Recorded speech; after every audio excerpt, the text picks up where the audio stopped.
pleasant morning to you all, my dear children. Chandani Views welcomes you for the Nature's online class. Class 4. Subject Science. Chapter 5. And the topic is Rocks, Soil and Minerals. Hi children, how are you? Hope you all are fine with good health. Do you know my name? Yes, you're correct. I'm a rock. Do you know why I came here today? Today we are going to learn about rocks, soil and minerals in our Chandani Views channel. Do you know how I was formed in the earth? Let me tell you. For that we need to learn them briefly. Are you ready to hear the rock formation? And also we will see about the soil and the minerals. Let me tell you now. Introduction. Along with the water, the light and air, it is the basic necessity of the living world. It is the upper layer of the earth's crust. Occurs everywhere on the earth except over rocky land and the land under snow. The soil is mainly contains of oxygen 73.3 percentage and silicon 27.7 percentage, aluminium, iron, calcium, sodium, potassium and magnesium are also present. Rocks. In the beginnings, the earth crust was made up of thick layers of rocks. These rocks broke into pieces as a result of the action of the force of nature. The sun heated the rocks, the rain cooled them. The water flowed over them and the wind blew over them. Yes, so at the first beginning, the earth was made up of crust. So it was like a thick layer of rocks. The rocks was broken into pieces when the sun heat fall on them and the rain used to cool them. Then the water used to flow over them and the wind blew over them. So all these four reactions occurs day to day due to the climatic changes and the rock was formed in a high way. A rock is any naturally occurring solid mass or aggregate of minerals or mineraloid matter. It is characterized by the minerals included, its chemical composition and the way in which it is formed. Rocks are usually grouped into three main groups: igneous rocks, sedimentary rocks and metamorphic rocks. So due to the climatic conditions and the chemical changes, the rocks has been made into three different types all over the earth. So they are igneous rock, sedimentary rock and metamorphic rocks. Types of rock. There are three kinds of rock. They are igneous, sedimentary and metamorphic. Igneous rock. Igneous rock form when magma molten rock cools and crystallizes either at volcanoes on the surface of the earth or while the melted rock is still inside the crust. All magma develops underground in the lower crust or upper mantle because of the intense heat there.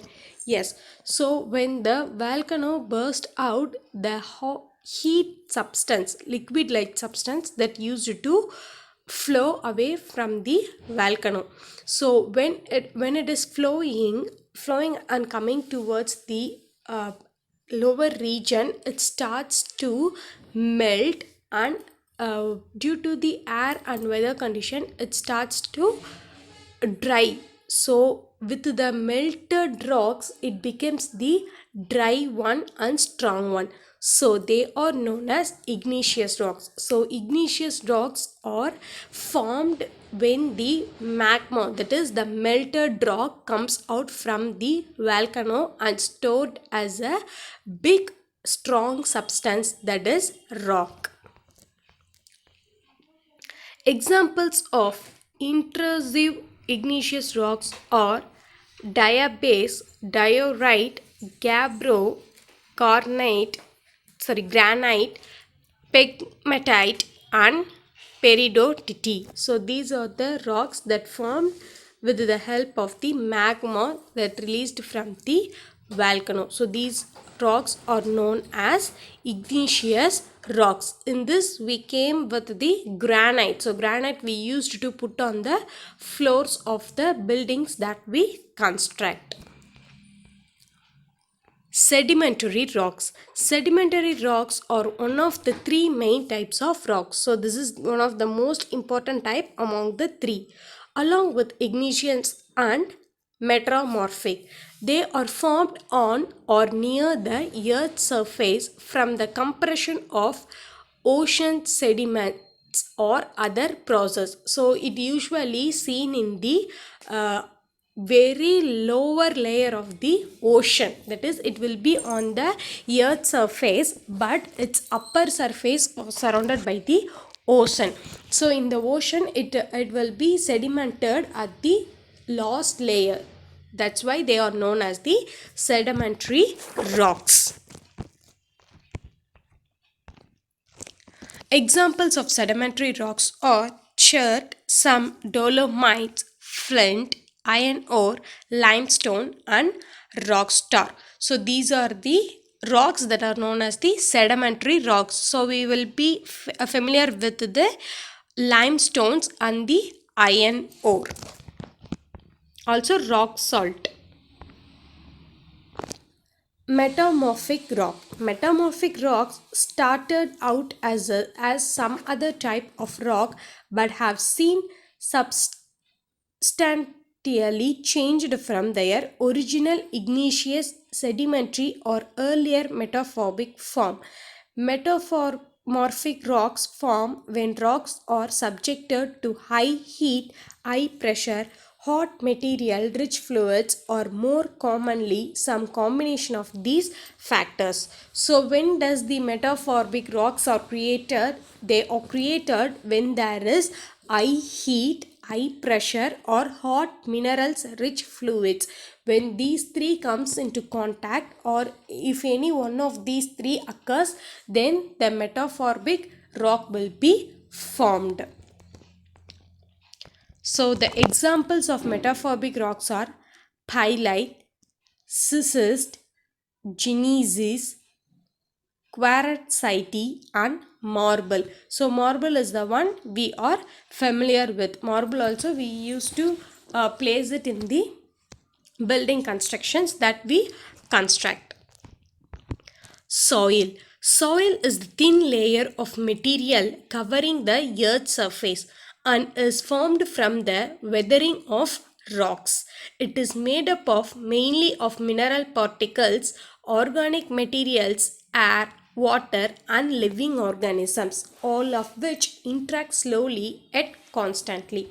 So soil is the one of the most layer like material that covers the earth surface. So it is formed with the weathering of the rocks. So it is formed by the dust of the rocks. So it contains mineral particles, organic materials, air, water, and living organisms. All these will be interacted with the soil in a slowly manner, but it will be in a constant manner. That is definitely these all will be present in the soil. Types of soil. So there are 4 types of soil: silt, sand, clay, and loam. Let's see them in the detail. See the first picture that shows, that is known as silt, and second one is sand. Sand is the one which is present in the desert area. Then the third picture shows clay. It is used to make the utensils. Then last one is loam. So we will see about the 4 types of soil in a detailed manner. Sand. Sand or sandy soil is formed by the smallest or fine particles of weathering rocks. So sand is also that is formed during the weathering of rocks. This soil is known as the poorest type of soil for agriculture and growing plants, as they have very low nutritional value and poor water holding capacity. So the sand soil, it does not has the water content in high, that won't have water in a much content. They also not used for agriculture, not used for agriculture, and it also does not contain such a nutritious strength in the soil. So it does not have any nutrients that the plant should need to grow. So the plants also that won't grow in sand, not all the plants, but most of the plants, they were unable to grow in this sand soil. So that's why this soil is referred to as the poorest type of the soil. So it will be found mostly in the desert area. Silt. Silt is a material of the earth made up of particles that are somewhere in between the sizes of sand and clay. So it comes between the sand and clay. It won't comes with the sand variety also. It won't comes with the type of clay also. It will be in the middle between the sand and the clay, often found at the bottom of rivers and bayous. So it will be seen at the lower layer of the river. An example of silt is what one may find at the bottom of the harbor that eventually will clog the waterway. So that can be used to see at the bottom of the harbor areas, that is near the sea or ocean areas. That type of soil is known as silt soil. Then clay. Clays are the source of many of the chemical and physical properties of soil that makes them useful medium for the growth of plants and for the less common uses such as medium for the disposal of wastes. So yes, clay is one of the variety of soil that comes with the physical and chemical properties of the soil. So they are rich in the source of physical and chemical properties. So it is useful for the it is used as the medium for the growth of plant also, and it is also used as the medium for disposing the waste. So with the help of the clay we can mold the pot like that. The mud utensils will be made up of the clay soil only. So see the picture, the second picture, he is making the pot with the help of the clay. Okay, in olden days the pot and the jug and all the cooking utensils will be made up of the clay only. Nowadays we are using stainless steel, but in ancient times we are very addicted to these mud utensils only. In all the kitchen utensils will be made up of the mud particles. That utensils are made with the help of the clay. Loam. Loam soil is a mixture of sand, slit and clay. So all these mixture of sand, slit and clay is known as the loam soil variety. Provides ideal nutrition for wheat, a grass that has become a staple in most diets around the world. So it has very ideal nutrition for the wheat to grow in the land. The fertile, well-draining soil mixture of sand, silt and clay allows for rapid absorption of water and air by plant roots, which encourages growth. So as it has the mixture of all the three varieties of soil, it easily able to absorb the air and water very soon, which is much needed for the plants to grow. It is very useful for the plant roots to absorb the water and air very quickly. So it encourages the growth of the plant. Characteristics of soil. All soil contains mineral particles, organic matter, water and air. The combinations of these determine the soil's properties, its texture, structure, porosity, chemistry and color.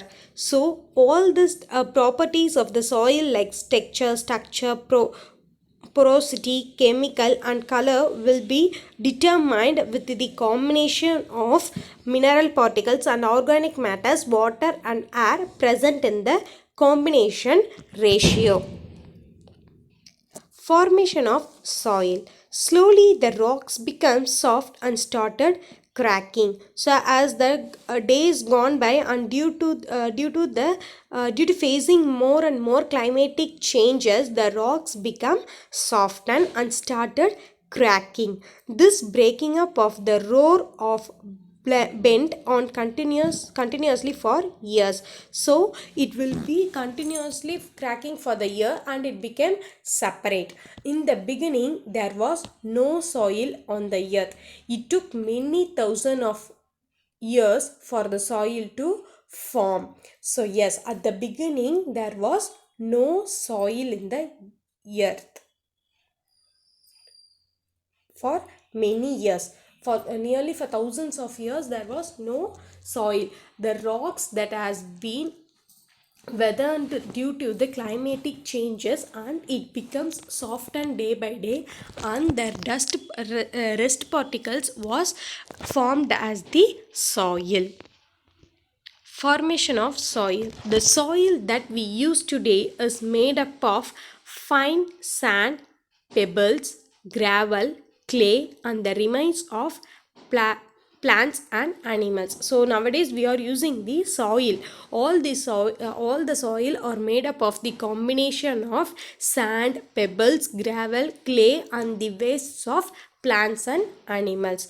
Topmost layer of the earth crust from the soil. So the earth's crust will be the soil is the earth's crust topmost layer. So the first layer goes to the soil. Layers of the soil. All soil contains mineral particles, organic material, water and air. The combination of these determine the soil properties. We have already seen this. Structure and porosity, chemistry and color gives the characteristic and determines the soil's property, whether it is good or not. Layers of the soil. The soil profile has 5 distinguished layers. Horizon, humus or organic. A. Horizon, that is top soil. B. Horizon or subsoil, that is the soil that comes after the top soil. C. Horizon or soil base. So that is the parent material and that is known as the soil base. Then horizon is purely, it is a bedrock. The horizon has freshly decomposing organic matter, humus at its surface with decomposed vegetation at its base. So the first layer, that is horizon, that is decomposing the organic material with the vegetation at its base area.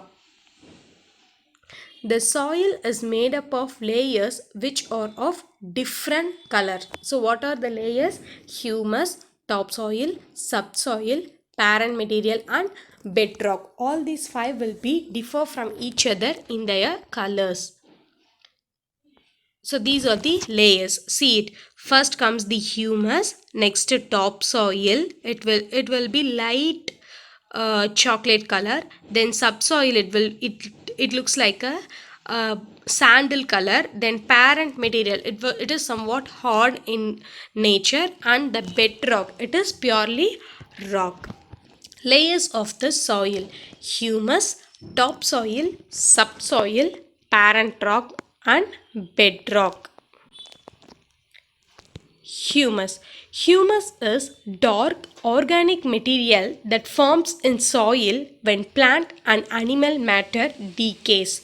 When plants drop leaves, twigs, and other materials to the ground, it piles up. The thick brown or black substance that remains after most of the organic litter has decomposed is called humus. So humus is known as the very topmost layer. So it will be in a dark color. The organic materials is formed in the soil because of the animals and plants waste things and matter that decays. So when the plant it drops the leaves or twigs and other materials, the ground used to absorb it and it will be there for a long time, so that as the days passes by it becomes it changes into a organic matter and it starts decomposed. The decomposed state of the leaves and the other things that left by the plant and the waste that left by the animal is called as humus. Topsoil. The uppermost layer of the soil is called topsoil. So topsoil is the first layer of the soil. The top layer may be more than a few inches in thick and is dark in color. So it will be in a thick for few inches and it is very dark in color. It is mainly made up of loam, that is combination of sand and clay, and humus, that is remains of plants and animal waste. So the humus and the loam, that is the sand, the clay and the waste material from plants and animals, they decomposed and forms the top layer of the soil. The roots of most plants grow in this layer and take food from it. So top layer is the one where the roots of the plants it starts to grow and used to take the food. Humus make the soil fertile. So humus is the decomposition of waste material. So it becomes the fertilizer for the soil. Subsoil. The soil below the top layer is called subsoil. So the second layer of the soil is known as subsoil that comes after the topsoil.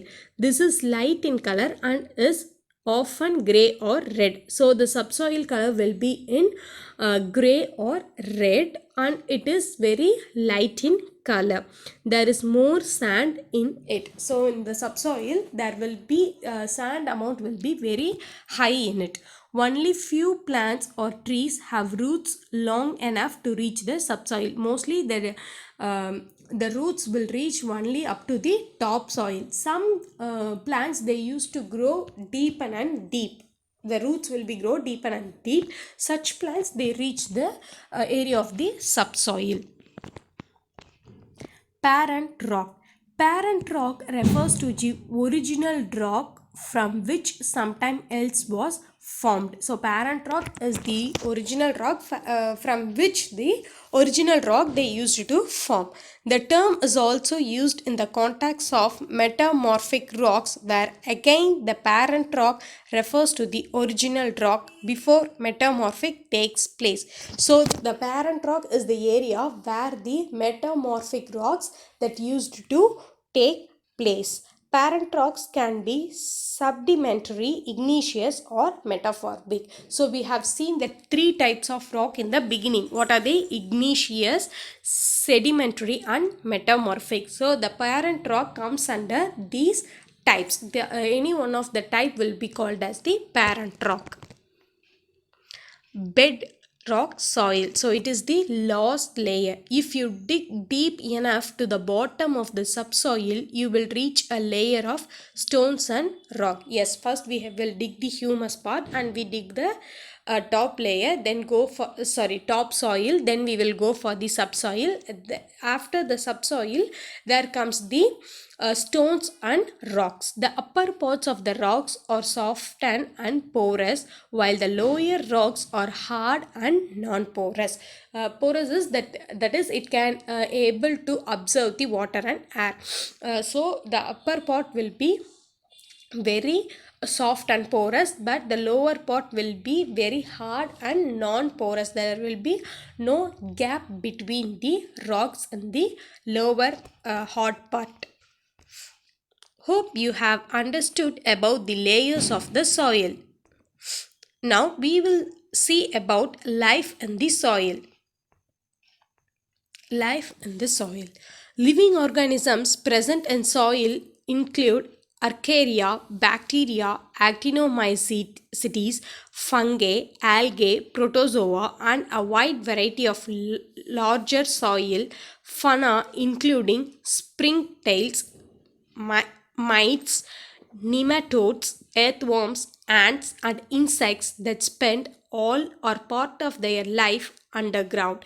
Even larger organisms such as burrowing rodents. So all the living organisms, mostly the living organisms which are invisible to the eyes, to the living organisms that are visible to the eyes, all used to stay in the soil. So these are the living organisms that spend most of their life in the soil area. Soil life is a collective term for all the organisms living within the soil. In a balanced soil, plants grow in an active and vibrant environment. So every living organism, they can have the life connection with the soil. So the plants that grow as an active and vibrant vibrant environment, they need a very good soil. That is, the soil should be balanced of all the organic materials, minerals, air and water. Then only the plant can able to grow active in the environment. Without the activities of soil organisms, dead matter would accumulate and litter the soil surface, and there would be no food for plants. So if there is no activities of the soil organisms or death matter, if and the litter of the surface, it won't form, then there will be no food for the plants. Life in the soil. There are plenty of very small microscopic animals like bacteria and fungi live in the soil. So the microscopic animals, that is nothing but that are invisible to our eyes but visible when we kept it under the microscope. So these animals like bacteria and fungi, they used to live in the soil.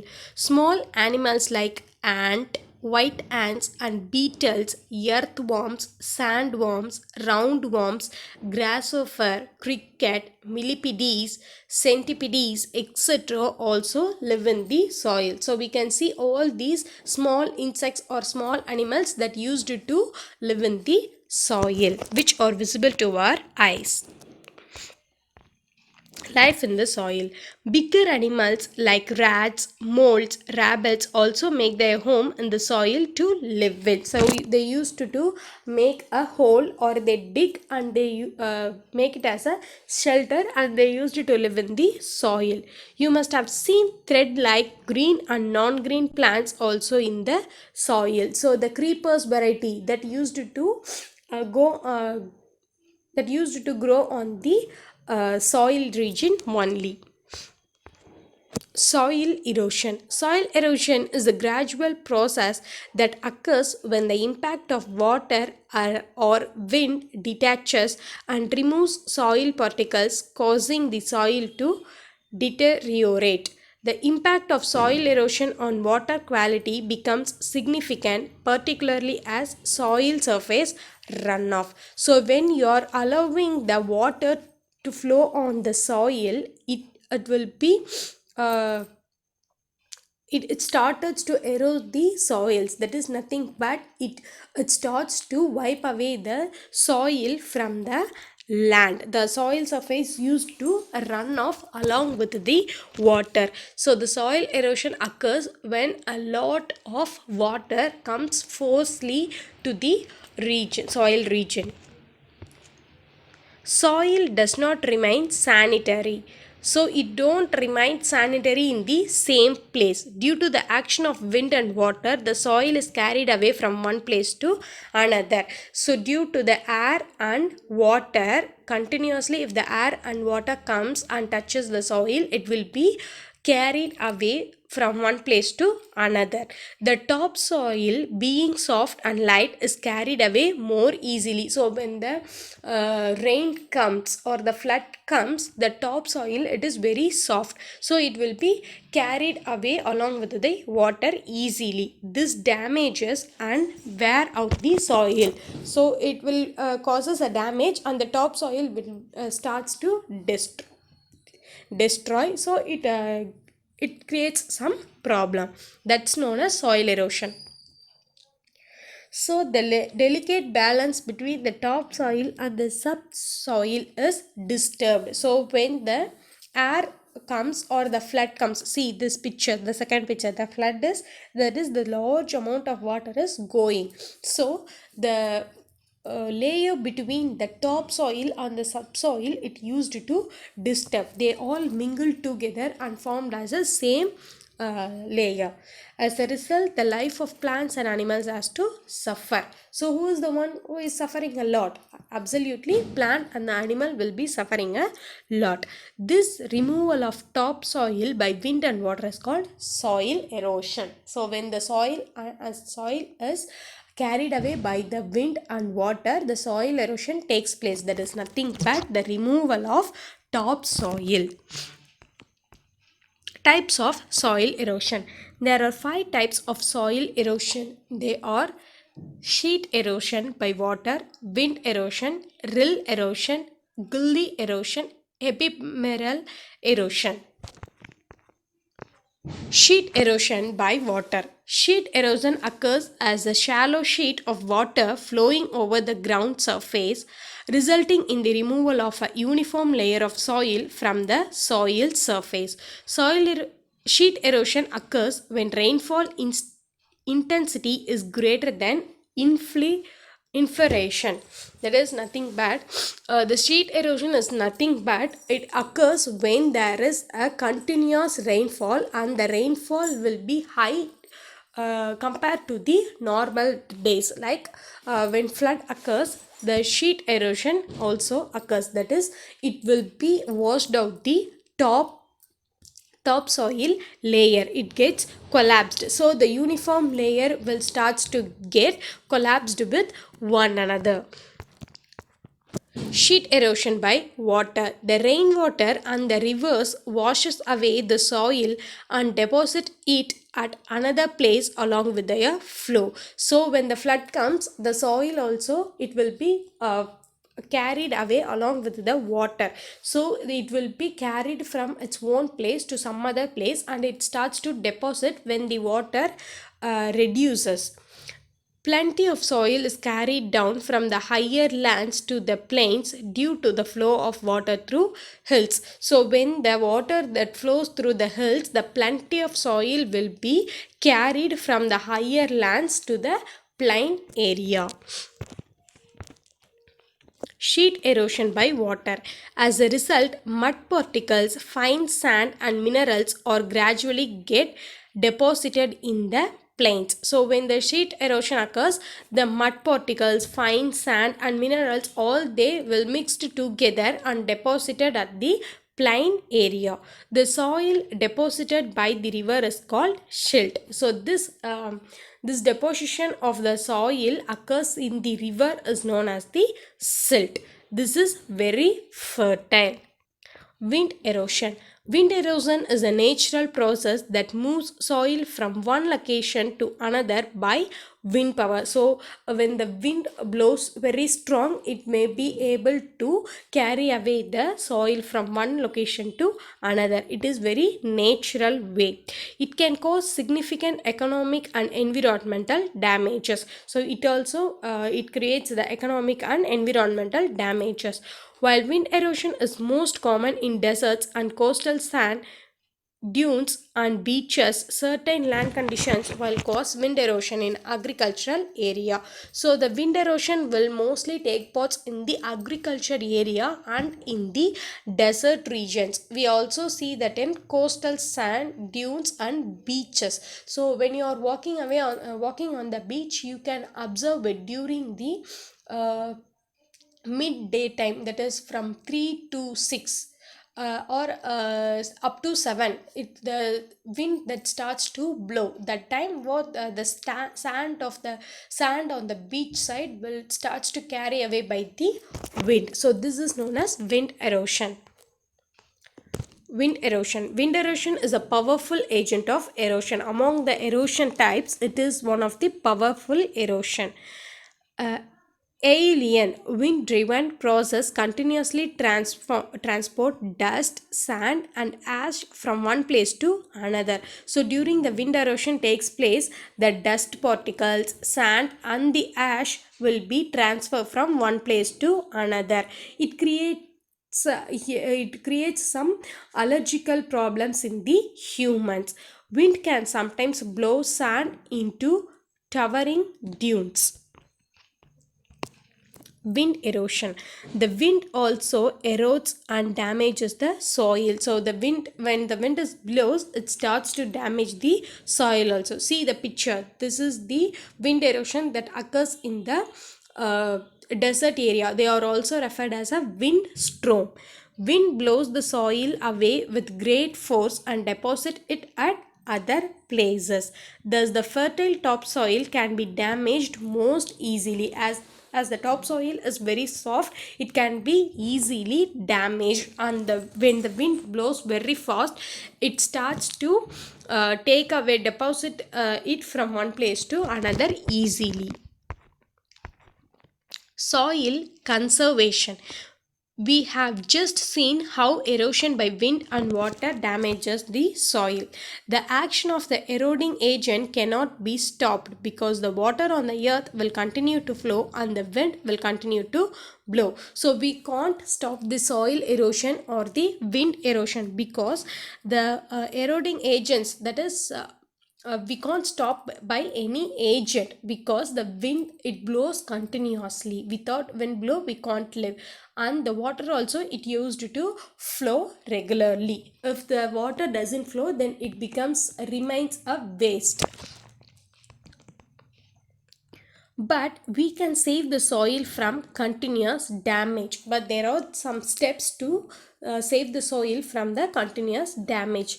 This protection of soil from soil erosion is called soil conservation. So preventing the soil from soil erosion is known as the soil conservation.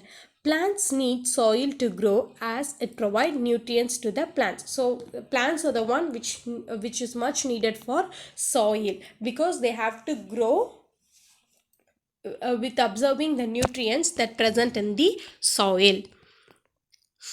We have just seen how erosion by wind and water damages the soil. Methods are adapted for conserving soil. There are methods. They are afforestation, checking over grazing, constructing dams, changing agriculture practices. So these are the 4 types that can help to prevent from the soil erosion. Afforestation. One of the best way to conserve soil is to increase the area under forest. So we have to increase the area under the forest region.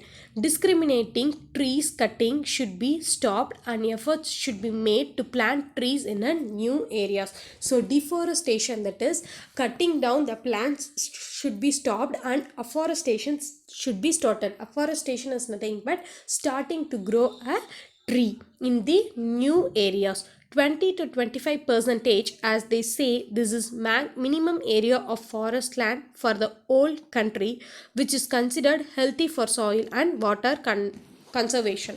So some regions, they are known as the very well region for forest. Nearly 20 to 25 percentage says that this land is very good for forest. That is, there the conservation of water and soil is very healthy. So in those areas we can try to plant the more trees. Checking over grazing. Grazing is very important, but overgrazing of forests and grasslands by animals, especially by herds and flocks of sheep, goats, should be properly checked. One can earmark separate grazing grounds. Alternate fodder crops should be grown in larger quantity. So grazing can also very important in preventing the soil erosion, but overgrazing of the forest is also not good. Especially the animals like herds and flocks of sheep, goat should be properly checked. If you leave it, they used to do the overgrazing. So the alternative food or crops can be grown in larger quantities. That is, the grass variety can be changed for a time intervals. Constructing dams. One of the significant method to check soil erosion which happens maximum by river floods, can be avoided by constructing dam across the rivers. Water speed can be checked and it considerably saves soil from erosion. So yes, one of the main way to prevent soil erosion is constructing a dam, because the river floods or occur in a high that occurs for a number of times when there is a heavy rainfall. So the only way to stop the river flood is building a dam across the river, so it will stop and store the water, and for after the particular level it reaches, then the gates of the door will be open and it will be sent to the other side. So by doing this, we can save our soil by erosion. Next, changing agricultural practices. We can save a lot of our valuable soil by bringing about certain changes in our agricultural practices.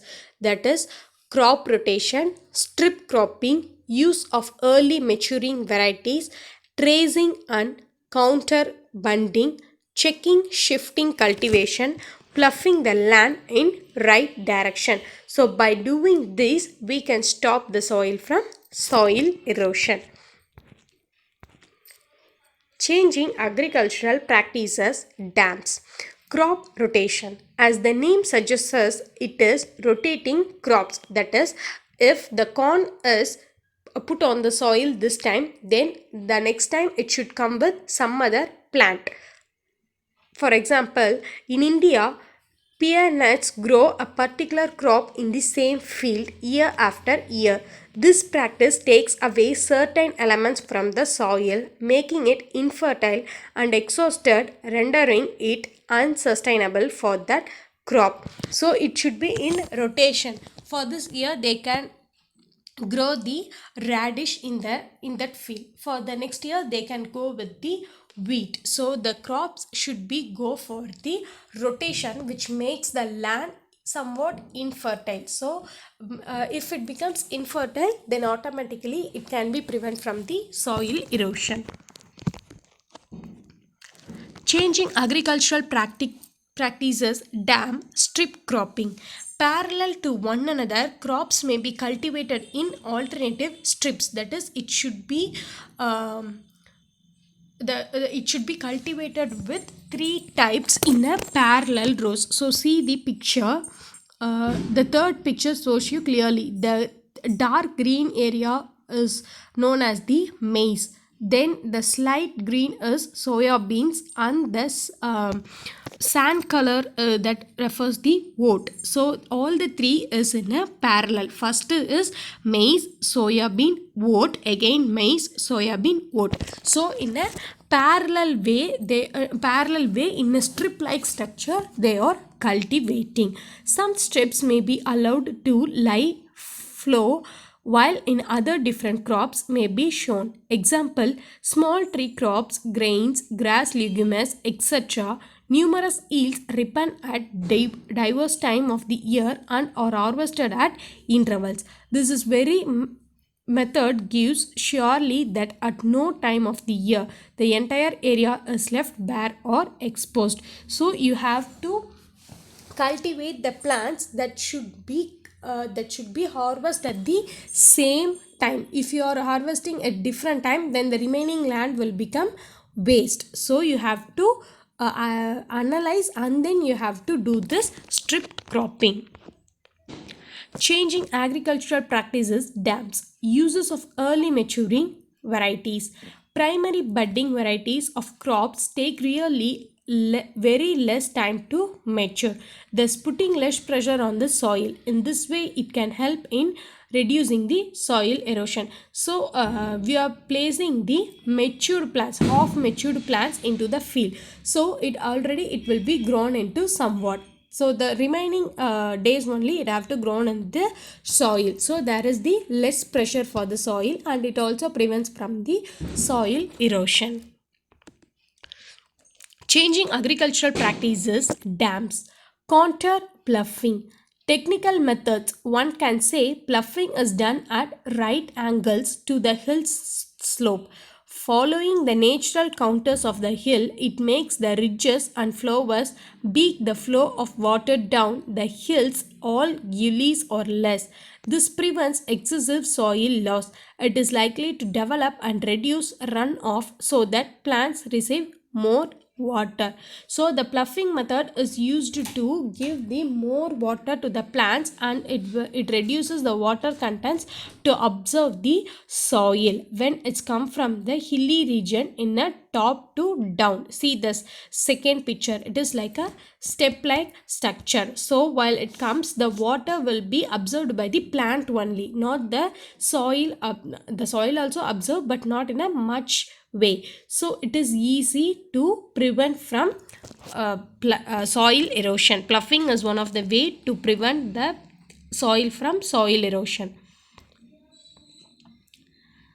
Changing agricultural practices, dams, terracing and counter bunding claims to be one of the oldest methods of soil conservation. Terracing and counter bunding across the hill slopes are very effective. It is done by cutting hill slope into a number of terraces having horizontal top and steep slopes on the back and front. So to conserve the soil in the hilly region, they used to follow the old method, that is counter bunding. They used to make it as a step, that is number of terrace. They used to make it as a terrace on the slope on the back and front of the hilly region.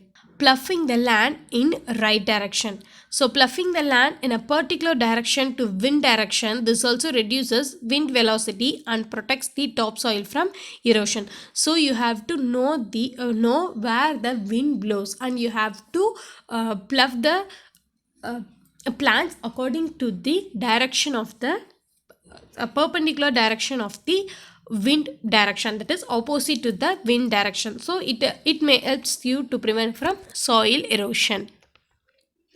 Hope you have understood about the rocks, soils and minerals. Did you enjoy the class, children? Hope you have enjoyed. See you again in the next class. Bye.